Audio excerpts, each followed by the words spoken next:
어려운 경제 뉴스를 쉽게 풀어드립니다. 경제 돋보기.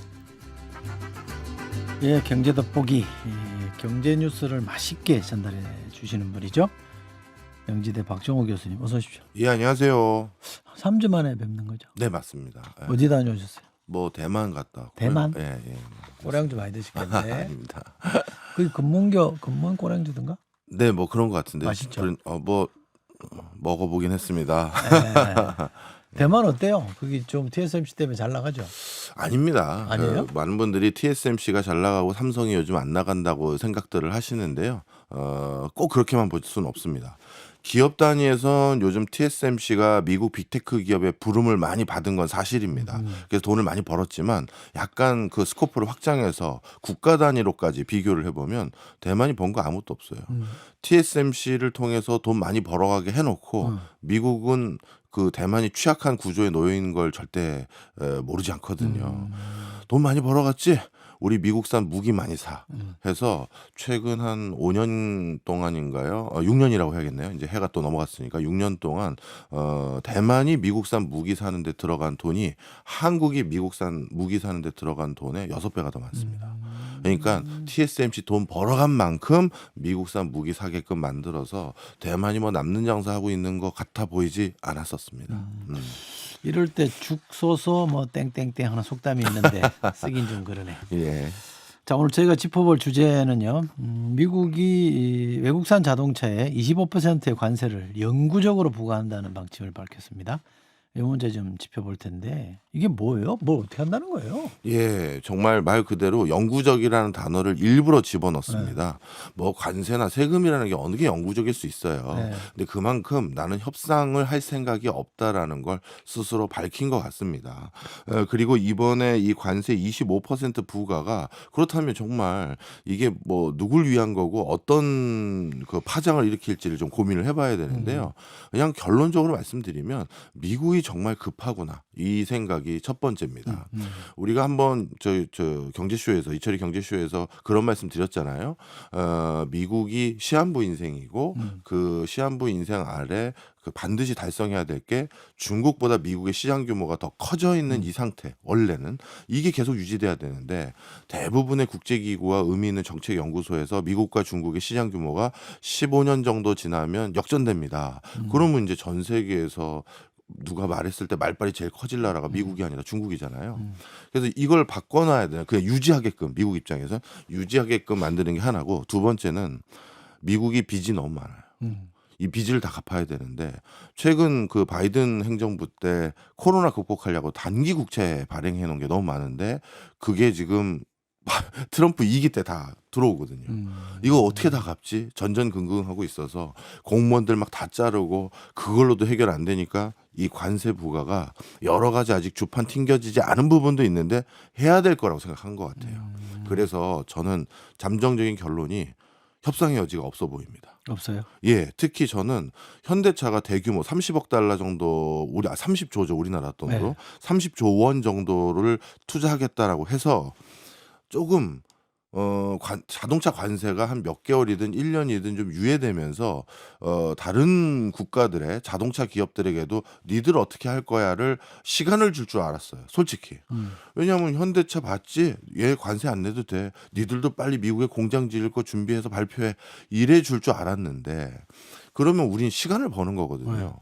야, 그런데 잉크도 진짜 안 말랐는데 바로 그냥 뭐 여지없이 모든 나라에 25% 자동차 관세 부과하겠다라고 해버리는 것은 그만큼 미국이 급하구나 이런 생각을 갖게 됩니다. 현대 정의선 회장이 백악관 가서 트럼프 만나고 네.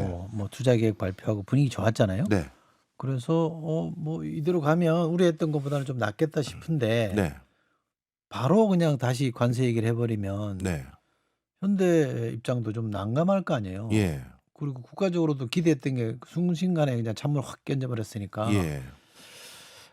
그러면 제가 좀 약간 직설적으로 예. 질문드리면 현대는 헛돈 쓴 거예요? 아닙니다. 나름대로 현대 입장에서는 또 다른 이게 이제 시작이고 앞으로 자동차 분야에서도 관세를 추가적으로 부여할 수 있는 그 폭과 품목을 늘려가겠다라고 했거든요. 그러니까 앞으로는 조금 차등이 또 일어날 수도 있어요.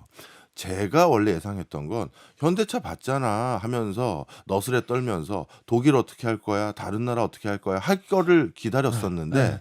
그게 아니라 즉각적으로 했잖아요. 그러면 그 다음에는 분명 미국 내 자동차 공장 이전이나 이런 것도 희망을 하고 있거든요. 그렇다면 현대는 추가로 더 관세 부과할 거는 예외를 해주고 다른 국가에게 추가로 더 부과할 가능성이 높다. 예. 25% 기본꼴. 그런데 앞으로 더 부과할 건데 현대는 살짝 빠지고 다른 데는 더 하니까 빨리 공장 지으라고 이렇게 기대를 하고 있는데 만약에 그것도 공장 지었더니 또 다시 또 일부 보편 관세 해버려도 할 말이 없어요. 그 이른바 상호 관세에서 조금 네, 봐줄 수는 있다 네, 이런 네, 거죠. 네. 그렇게라도 되면 좋겠는데. 자, 25% 관세, 영구 보편 관세입니까? 이게 표현을 하자면? 그렇게 표현을 했고요. 그럼 어떻게 돼요? 앞으로? 이게 좀 의외예요. 왜냐하면 미국에게 이게 확실히 이익이 있다라고 아직은 단정 짓기가 어려워요. 일단 미국 그 세수에서 관세가 차지하는 비중이 2%예요. 이걸로 미국 부채를 뭐 엄청나게 갚을 수 있는 것도 아닙니다. 물론 단계적으로 이제 관세라는 세목을 늘려가겠죠. 그럼 10%까지 갈진 모르겠습니다만 아직까지는 이걸로 많이 해결되는 것도 아니고요. 샤프 비서관이 이번에 뭐라고 했냐면 이번 효과를 통해서 미국의 재정 수익이 1,000억 달러 정도 더 늘 것 같다. 1,000억. 1,000억이요. 미국의 국가 부채가 지금 35조 달러인데 1,000억 달러 이걸로 뭐 해결은 안 되지만 지금 뭐 하나에서 왕창 해결될 수 없으니 이거라도 조금씩 모아 보겠다. 그런 기조인 것 같아요. 그래서 급한 불 끄려는 목적이 이미 드러났고요. 그러면 미국 경제에 도움 되느냐 했을 때 제가 만나본 모든 자동차 관련한 전문가들 그리고 저 스스로도 도움이 안 될 거라는 생각이 많습니다. 일단 자동차는 미국의 필수품이에요. 필수품에 대해서 관세 25% 때리면 분명 가격 올라가거든요. 그럼 가격 올라가면 당연히 미국 물가 상승하고 필수품 가격 올라갔으니까 나머지 소비 여력 줄어들고 여러 가지 부담을 많이 줘요. 그래서 미국에서도 이번 그 트럼프도 이게 약간 걱정이 됐는지 그냥 요거 하나는 또 얹어 놨더라고요. 미국산 자동차를 사는데 대출을 받는 사람이 있다면 그 이자에 대해서 세금 공제를 해주겠다. 요거가 다예요. 이자에 대해서. 이자에 대해서. 되게 미비하지만 국민들이 우려하는 걸 아니까 나도 생각하고 있다고 요거 하나 해준 것 같고요. 그거 다음으로 후속으로 지금 계속 기다리고 있고 윽박 지르고 있는 게 정유사들이에요. 석유 왕창 좀 생산하라고. 그 얘기는 뭐다? 자동차 살 때 비용은 늘지 모르겠지만 자동차 유지비 그거는 낮춰주겠다. 그건 미국 내 산업이니까 이거는 확실히 낮춰주겠다. 이걸로 대응하려고 하는 것 같은데 정유사들이 뭐 증산하려면 몇 개월 더 걸리고요. 그래서 결론은 자동차 값만 5,000달러에서 10,000달러 정도 비싸질 것 같다. 평균적으로. 그러면 차값만 비싸지니 즉각적으로 물가 상승. 그리고 미국 내 자동차 기업들의 경쟁력을 제고하는 거는 이거는 미국이 지난 20년 가까이 별의별 수단을 다 해봤는데 쉽지 않고요. 이번에 트럼프 대통령이 이렇게 들쑤셔 놓으면요. 다시 한번 전 세계 자동차 산업이 글로벌 금융위기 때처럼 자동차 메이커들 몇 개가 없어질 거예요. 그럼 다시 한번 또 큰 회사가 인수하고 하면서 큰 재편이 일어날 거거든요. 그때 그 다음 타순이 미국 자동차 3사인 것 같습니다. 어떤 분이 그러더라고요. 관세 문제를 좀 유심히 들여다보고 있는 분이 트럼프의 관세 전쟁이 우리나라로 빗대면 그 의대 정원 늘려다가 죄송합니다. 직면한 의료 대란처럼 될 거다. 결과적으로 실패할 거다. 혼란만 초래할 거다. 이렇게 전망하던데. 네. 그럴 수도 있어요? 저도 그럴 수 있을 거라고 그래요? 생각합니다. 왜냐하면 자동차는 한 2만 개 정도의 부품이 들어가요. 그래가지고 이거를 관세를 피하려고 하면 또 방법들은 또 있어요. 관세는 그냥 어느 단계에서 이게 얼마짜리가 들어오는 거예요. 그걸 보고 부과하잖아요. 그러면 자동차 소나타 2,500만 원짜리에 그를 미국에 들여보내면 거기 25%니까 이건 어마어마한 거지만 뭐 이번에는 부품들도 당연히 그래서 관세를 부과하겠다고 했지만 이게 어느 단계로 싹 넘기고 하는지에 대해서 대응 여력이 많고요. 그 질문에 대해서 이렇게 답변을 또 드리면 현대차 그러면 이번에 큰일 난 거 아니냐. 돈은 돈대로 쓰고. 이게 현대차 입장에선 그러면 다른 해법들이 있어요. 어떻게 있냐면 이번에 30조 원 들여서 미국에 공장 짓기로 한 것은 온전히 미국에다만 팔고 우리나라에서 생산하는 자동차, 우리나라가 연간 한 400만 대 정도 자동차 생산하거든요. 그중에 북미 지역에 이건 미국 말고 북미 전체입니다. 한 150만 대 판매해요. 그런데 여기서 생산한 건 이제 미국에 갔다가는 관세 부과되지. 그럼 여기서 생산한 건 앞으로 이제 다른 나라 더 공략하려고 하는 대표적으로 인도, 그다음에 또 다른 나라 거기다 팔고 미국에 팔 거는 미국에서 생산하자. 그러니까 공장에서 생산한 것들을 각각 어디다 판매할지 루트를 바꾸는 걸로 대응할 수도 있어요. 예, 그래서 방법들을 또 찾을 수 있습니다. 그러면 예. 지금 이제 우리 교수님 말씀 들어보면 예. 국내 생산량이 줄어들거나 네. 그러니까 미국의 현지 생산을 늘리면 네. 국내 생산량이 줄어들거나 그러지 않을 수도 있다. 새로운 판매 루트를 잘 찾으면 음. 그렇지 않을 수도 있다. 지금 걱정들은 많던데. 네, 글로벌 금융위기 이후 현대차가 전 세계 자동차 판매량이 몇 배가 늘었어요. 우리 이렇게까지 늘 줄 몰랐거든요. 지금 세계 3대 자동차 회사가 됐잖아요. 그러다 보니까 또 찾아낸다면 국내 생산량이 안 줄을 수도 있는데 이건 찾아낸다면이라는 가정이 있는 거니까 만약에 못 찾아내면 줄어드는 거죠. 네. 지금 뭐 우리나라 경영자 중에 정의선 회장이 평가가 굉장히 좋잖아요. 너무 좋죠. 잘하고 있다. 저도 인정하는 바예요. 네. 네. 그러면 이분이 또 뭔가 길을 찾아내겠죠? 저는 그럼 좋겠다, 그죠? 그럴 거라고 봅니다. 알겠습니다. 우리나라와 있는 자회사죠. 한국 GM은 어떻게 돼요? 대부분 80%인가가 미국으로 간다 그러는데 네. 차가. 지금 중요한 말씀 해주셨어요. 그러니까 미국 기업이라 하더라도 GM 미국 기업이니까 미국 내에서 생산을 해야 관세를 부과 안 받는 건데 미국 바깥에 생산해놓고 가지고 들어가면 네. 이건 관세 부과 대상이잖아요. 그렇죠. 그러니 이거는 철수할 가능성이 정말 적지 않아요. 그러면 이거 이제 우리나라 정부 입장에선 정말 머리 터지거든요. 거기에 직접 고용된 숫자뿐만 아니라 자동차는 전후방 산업이 워낙 많이 들러붙어 있기 때문에 이거는 군산 지역의 지역 경제뿐만 아니라 자동차 산업 생태계 하나가 또 이제 크게 휘청휘청 되는 거거든요.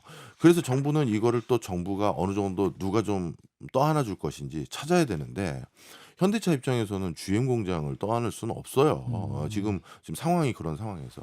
그럼 GM 공장은 어떻게 될 것이냐? 제 소견인데요. 중국의 여러 자동차 회사들이 의사타진을 해올 수 있습니다. 살려고. 네. 왜? 한국 시장 공략이죠. 음. 네. 이미 비아디가 한국 시장에 적극 진출을 했잖아요. 그렇다대요. 네. 그리고 그 다음으로 예상되는 데가 중국의 지리 자동차입니다. 지리. 예. 이 지리 자동차는 비아디보다 훨씬 우리 시장에서 일으킬 수 있는 파장이 와, 저는 진짜 어떻게 될지 잘 모를 정도인데 그 이유가 있습니다. 좀 설명을 드리면 중국의 자동차 산업이 또 무서운 게 이게 우린 다 같이 자동차 회사들이라고 하지만 철학이 다르고요. 생태계가 다르고 컨셉이 다 달라요. 비아디는 배터리 만들던 회사가 그냥 우리 차까지 만들어 보겠습니다 해서 그런 식으로 전방 산업으로 진출한 형태고 지리는 또 다른 회사, 뭐 화웨이나 이런 데랑 또 달라요. 지리는 이상하게 외국 자동차 브랜드들을 하나씩 내재화해서 자동차는요 가치지를 사는 겁니다. 어떤 차를 사느냐가 오 그런 자동차 타 이거를 사람들이 인식하는데 브랜드 없이 어떻게 합니까 해서 스웨덴의 볼보를 인수했고 예 그 다음에 벤츠의 최대 주주예요. 그러다 보니 벤츠가 중국에서 만드는 게 지리가 만드는 거거든요. 그리고 스웨덴도 가지고 있고 저 볼보를 그런데 또 가지고 있는 게 르노 코리아를 지분을 한 3분의 1 들고 있어요.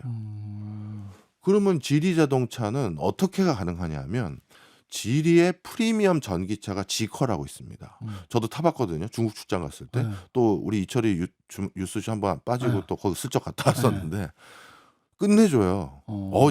저도 차 깐깐하게 보는데 진짜 끝내줘요. 근데 그 지커를 한국에 들고 왔을 때 중국의 지커 브랜드 그리고 비아디 브랜드 이건 한국인들이 아직까지는 손이 안 가죠. 중국 차 타냐? 이렇게 들을 수 있잖아요. 그래서 손이 안 가는데 지커는 어떻게 할 수가 있냐 하면 르노 코리아 지분을 가지고 있잖아요. 자체 자동차 들여올 때 딱지를 뭘로 붙이면 된다? 르노로 붙이면 돼요. 그잖아요. 그러면 사람들이 보기엔 그냥 르노가 새 차 냈네. 우리 르노는 많이들 타시니까. 이렇게 돼버리면 중국산 자동차다라는 것에 대한 선입견을 통한 진입장벽 이거까지 없어져 버리거든요. 그러면 가성비는 솔직히 야 이건 한국산이 게임이 안 되는 부분도 있어요. 그래서 정말 이제 걱정을 해야 되는 수준이고 거기다가 GM 공장 군산 이것도 중국의 뭐 화웨이든 샤오미든 뭐 어디서 한번 들고 오기 시작하면서 한번 뭐라 할까요? 제대로 한번 불 붙여보자 하면 와 저는 진짜 댐이 무너졌다 이런 표현을 쓰고 싶습니다. 걱정이네. 잘 네. 대비를 해야 될 것 같은데. 자, 이 자동차 관세에는 자동차 잘 만드는 일본, 독일 이런 나라들은 어떻게 대응해요? 다들 속수무책인 것 같습니다. 속수무책이. 예, 캐나다 같은 경우는 진작부터 엄포를 놨잖아요. 근데 이번에 캐나다 카니 총리가 뭐라고 얘기했냐면 의회랑 상의하겠다. 정말 이게 가장 큰 소비 시장에서 이렇게 갑질을 해버리니까 대안을 못 찾는 것 같고요. 캐나다에서 가장 그 자동차 산업의 메카 지역이라고 할 수 있는 온타리오 주의 주 총리가 우리도 미국산 자동차를 겨냥해서 관세 때리겠다 했지만 그 캐나다에서 미국산 자동차 비중이 의미 있는 수준이 아니에요. 그러니까 이들도 진짜 엄포만 놓고 있는 거지 답 없구나. 이거 금방 드러났고요. 그다음에 EU 집행위원장 뭐라고 했냐면 며칠 내에 미국이 이제 반도체를 비롯해서 추가적으로 다른 품목에 대해서도 관세를 부과할 것으로 보여지는데 그것까지 어떻게 할지 다 보고 그다음 내가 대책 내놓겠다. 이 얘기는요. 방법 아직 못 찾았다는 얘기예요. 예를 들어서 다른 품목까지 관세 부과되기 전에 자동차에 대해서 이렇게 관세 부과한 거에 대해서 EU 집행위원장도 본때를 보여줘야 야 그럼 얘네들이 이제 앞으로는 미국 입장에서 또 우리가 이거 부과한다고 하면 이렇게까지 나오는 거야? 야 그러면 이 세율 좀 조정해봐. 아니면 우리 좀 천천히 하든가 뭐 겁을 먹게 되는데 다 지켜보고 대응하겠다? 이건 문매 맞고 대응하겠다는 얘기랑 똑같은 거예요. 답을 못 찾았다는 얘기예요. 그래도 전통적인 동맹 국가들 뭐 일본도 그렇고 유럽 나라들도 그렇고 이렇게 척져가지고 이게 길게 보면 뭐 그렇게 길지도 않을 것 같은데 손해가 될 수도 있지 않아요? 근데 이게 지금 어떻게 보면 국제사회의 공통분모가 내학가림하기 바쁜 것이지 우리가 다 같이 단일 대우로 연대합시다. 그런 움직임 한 번도 시도도 없잖아요. 우리가 일본 총리 찾아가서 너도 피해 많을 거 아니야. 야 우리 같이 연대하자. EU 집행위원장 찾아가서 뭐 한덕수 총리가 뭐 우리도 같이 연대합시다. 이런 시도조차도 없어요. 시도해봐야 될 것 같은데. 근데 이제 뭐 지금 시도해서 언제쯤 논의하겠습니까? 어쨌든 약자들끼리는 그래도 손을 잡아야죠. 뭐 그렇게 하면 좀 달라질 수는 있겠죠. 하여튼 일본까지 마저 말씀드리면 네. 이시바 총리가 이렇게 얘기했어요. 아 이건 진짜 동맹국에게도 이렇게 하는 게 합리적인 것인지 의구심이 든다. 이 발언이었고요. 앞으로 모든 옵션을 고려하겠다. 이게 끝이에요. 이시바도 찾아가서 참 잘했는데 다 열심히 했잖아요. 뭐 선물도 갖다 주고 네. 뭐 보따리도 풀고 했는데 네. 섭섭하게 당했다 그죠? 엄청 섭섭하죠. 근데 이분은 또 국내에서도 지지율이 너무 낮아서 네. 지금 퇴진 위기에 몰려 있으니까 난감하겠네. 네. 자, 미국 내부로 보면 네. 말씀 중간중간에 나오긴 했습니다만 이 고율 관세가 결국 분배량이 돼서 네. 미국 소비자들한테 물가 상승으로 나타나는 거나 또는 국가적으로 보면 재정적으로 나타나거나 그러진 않아요? 미국 자동차 산업에 대해선 지금 사실 이미 적신호가 켜져 있는 거고요. 과연 15년 뒤에도 미국 자동차 3사가 고스란히 있을까 거기에 대해서 의구심이 있는 상황입니다. 따라서 이번 조치로 인해서 미국 내에 일자리가 더 늘어난다라고 생각하지 않고요. 자동차 산업의 경쟁력이 높아진다고 생각하지 않고요. 오히려 필수재의 가격을 올렸기 때문에 그 부담은 중산층, 노동자 계층으로 전가될 가능성이 높은 수준이고요. 그다음에 추가적으로 세수 확보하는데도 큰 기여가 없다. 이게 중론입니다. 오히려 미국은 멕시코가 미국 때문에 돈 벌잖아요. 근데 멕시코가 돈 벌어서 또 돈 버는 미국인들이 있어요. 왜냐하면 멕시코인들이 관광을 온다든가 뭘 한다든가 하는 그런 게 있는데 멕시코가 이제 치명상을 입을 것 같아요. 일단 멕시코의 자동차 산업의 비중이 GDP에서 5%고요. 멕시코에서 직접적으로 자동차 산업에서 일하고 있는 사람이 100만 명입니다. 그러면 이 사람들 진짜 직격탄 받은 거거든요. 그래서 멕시코가 벌써 경제 성장률이 마이너스로 돌아설 거라는 진단이 나왔어요. 그러면 멕시코 경제 어려워졌고 그것 때문에 다시 미국 경제가 다시 악영향을 받는 것까지 고려해야 됩니다. 뭐 국제 관계라는 게 약육강식이 맞긴 합니다만 혼자만 잘 살려고 하면 될까요? 요즘 시대에. 안 되죠.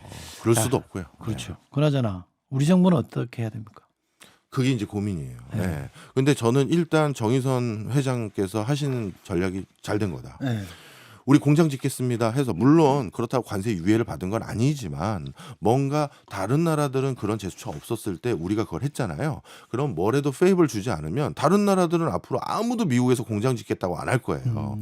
그러니까 뭐래도 페이블 줘야 돼요. 뭐든 간에 소액이든. 네. 그렇게 해서 페이블 조금 받았는데 그게 성에 안 차는 금액이다 하면 제가 누누이 말씀드렸지만 관세는 포고령 내리는 순간 즉각 적용되지만 공장을 짓겠다고 했는데 하세월 걸릴 수 있어요. 예. 뭐 몇 명 뽑는다고 했던가? 3,000명 뽑는다고 했나요? 하루에 한 명씩 뽑죠, 뭐. 지난번에 수리비 많이 받겠다는 거랑 비슷한데 이거 좋은 전략인데요. 네, 그러다가 트럼프 바뀌면 그냥 안 하죠, 뭐. 네, 안녕히 가세요. 그렇죠. 예. 그동안 고마웠습니다. 예. 하루에 한 명씩 뽑으면 3,000일이니 해볼 만한데요. 2명씩 뽑아야 되겠는데. 알겠습니다. 답을 주셨습니다. 우리 네. 경제 셰프가 역시 답을 주셨습니다. 자, 여기까지 할까요? 명지대학교 박정호 교수와 함께 자동차 관세 문제 자세히 짚어봤습니다. 고맙습니다. 고맙습니다.